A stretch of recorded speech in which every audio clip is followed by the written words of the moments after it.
Is FunkyEasy.com really the quirky, fun-filled shopping site it claims to be, or is it just another cleverly disguised online trap? That's the question we're answering in this video as we take a deeper look at FunkyEasy, an online store that boasts a colorful catalog of unusual gadgets, funky home decor, interactive toys, novelty lamps, pillows, and even fitness tools like the popular-looking Hyperhop Auto Jump Trainer. At first glance, the site looks playful and well-designed, offering an exciting shopping experience with attention-grabbing deals and eye-catching product photos. But once we looked closer, things started to unravel. For starters, the site relies heavily on aggressive marketing tactics, timed pop-ups, fake scarcity warnings, and too-good-to-be-true discounts, which are common signs of unreliable e-commerce practices.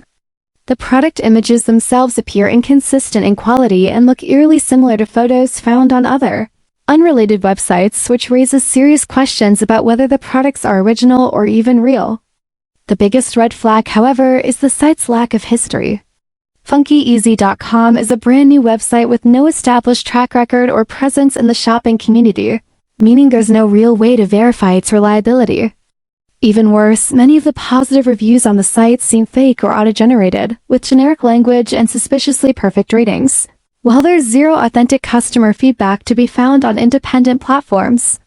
When we tried to look for support, we found no real contact number, no live chat, and only a vague email form hardly reassuring if something goes wrong with your order.